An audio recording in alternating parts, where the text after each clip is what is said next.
Good morning, you lovely people. Welcome back to Lily White Lane. I hope that you're all having a really good Tuesday and week wherever you are in the world and whatever you are planning to get up to. If you're new here, make sure, if you haven't already, to smash that subscribe button, give it a rocky right hook, hit that like button as hard as you possibly can, tap that notification bell to be notified, and let know every single time we upload a new piece of Spurs or Euros content.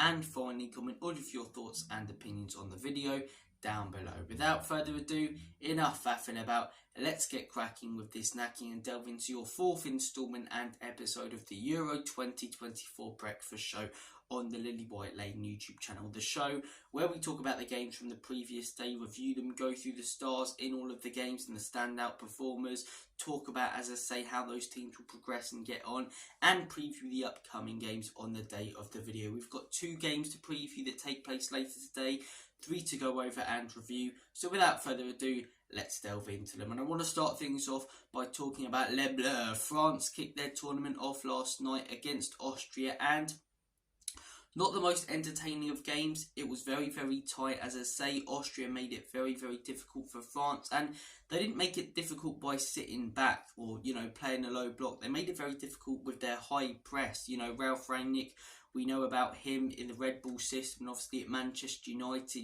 we know that he loves to play that high pressing system. And it worked for a lot of the game yesterday. And if they took their chances that they created, they could have got something, deservedly so, out of that game. I thought the referee was slightly against them. I don't think it was great refereeing, and I didn't think France looked fantastic, in all honesty.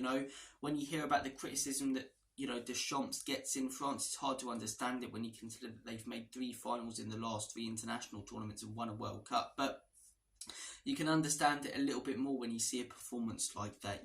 French fans wanting France to be the team on the front foot, not counter-attacking. And although they, have that pace, and they did counter yesterday, and they scored their goal from a counter and could have scored another one with that Mbappe sitter that he missed, you want to see that team go for the throat. Because if they do, they might concede a couple of goals, but like England, they'll score 4 or 5 with the absolute quality that they've got up top. But look, Austria made it very, very difficult.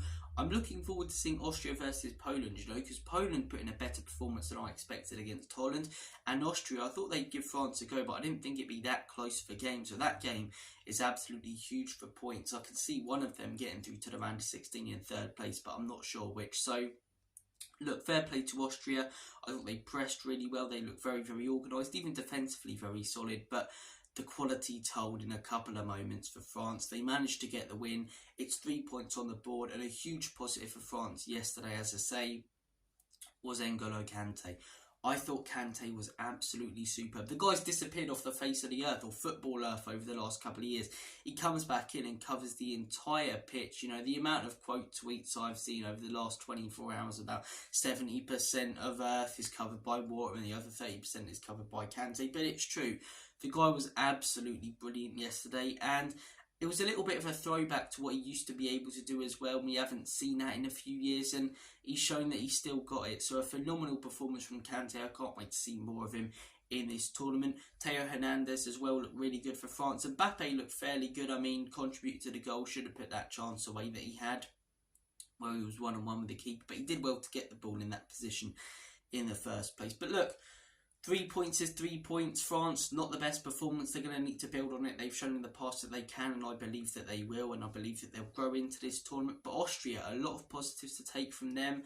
And as I say, I'd like to see them progress further in the competition. They're an entertaining team to watch. So look, decent game there. Got quite tense at the end as well. Moving on to the afternoon game. Slovakia 1, Belgium 0. Now, years and years ago, this would have been a major shock. And it still felt like a shock yesterday. I know it was, technically and officially the biggest Euro shock ever based on FIFA rankings. But I didn't expect a lot from Belgium coming into this tournament. I'll be honest, knocked out in the group stages of the Qatar World Cup. And it's not like they had a, unbelievable group either, Morocco and Croatia, yes, they got to the semi-finals, but at the end of the day, on paper, it's not the strongest group, with Canada in there as well. And yeah, they just really weren't great at the World Cup. I remember that game against Croatia where Lukaku couldn't score a goal to save his life. So, look, Belgium, as I say, They were the team on top early on, had some massive chances that they didn't put away. Slovakia scored a goal, and you know, in contrast to Austria, who kept pressing, they sat back, they were very narrow, they made themselves difficult to play against, they were knocking it about with real confidence. They looked fantastic. I barely knew any of their players, you know, but Milan Skriniar at the back looked brilliant, and it's a huge 3 points and a big upset for them, but not as big of an upset as it would have been years ago if Belgium lost. They're just not the same team, and it really feels like they've missed out on that golden generation. 2016 was a great chance to win that Euros, but 2018, that is the tournament that they should have won. I know that they came up against France, a fantastic France side, but look at that team, man. Eden Hazard in his absolute prime, coming off an incredible season with Chelsea. Prime Hazard. Axel Witsel in his prime, smashing it.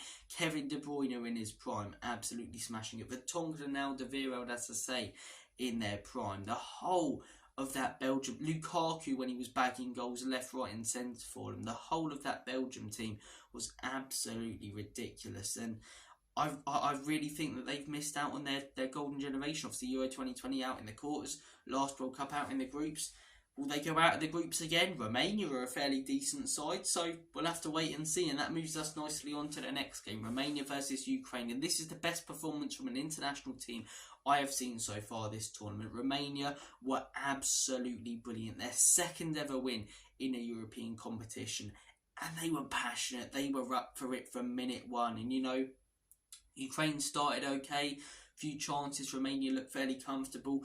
Absolutely outstanding goal from Stanciu, brilliant belter, and from there they looked far more comfortable. Ukraine were too sloppy. Romania would get the ball, as I say, they'd sprint forward and counter very dangerously. Defensively they were celebrating blocks. We'll get onto a couple of performances in a second, because one of the performances has a lot of relevance to Tottenham, and obviously they get their second goal. And then the third just brilliantly worked. Romania were absolutely excellent, going forward dangerous, midfield compact, and that defence.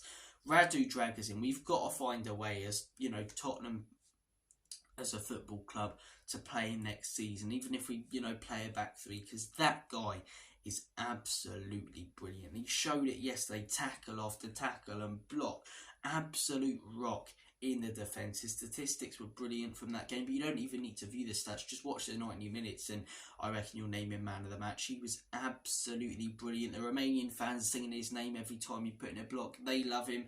The guy's fantastic. He really is fantastic. And I love Mickey, I love Romero, and I'm not saying start him, you know, over one of these two, but maybe one game put Van der Ven at left wing back. He's shown that he can do that. Put Dragusin at centre back. He needs to get more game time next season, because the guy's quality, and he showed it in this game, and I'm sure he will show it in the next few for Romania. But look, big win for Romania. Ukraine, I didn't really expect that. I didn't know a lot of their back line or midfield, but once you get to that attack, Mudryk, Dovbyk, top scorer in La Liga, you know, Sigankov, they've got some really, really talented players, and on paper that attack looks dangerous. But then you realise that they drew a couple of games heading into this tournament 0-0, and again didn't score yesterday. So their point that's meant to be most dangerous, they're not bagging goals, and defensively they look fairly shaky as well. So not great for Ukraine.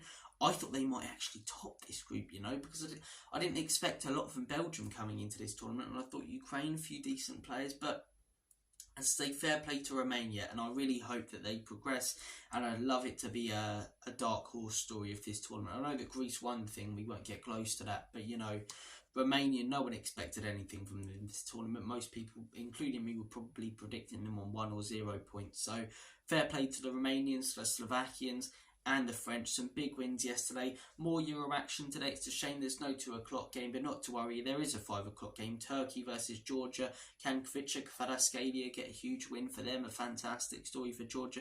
Turkey, the dark horses of the previous tournament. Is this the one where they step up and in tonight? Czech Republic with a few good players versus the team we've been waiting to see. Portugal, Ronaldo, Bernardo Silva, Leao. It's going to be good. More Euros action, obviously, tomorrow, Thursday, England and Spain, Italy. The Euros action don't stop coming. So stay tuned on the channel for more Euro 2024 breakfast shows. Take care of yourselves. Have a smashing rest of your day. And as always, Comedy Spurs, Enoch and Levy out in Big Antwi Trust. Up the Euros, up the England.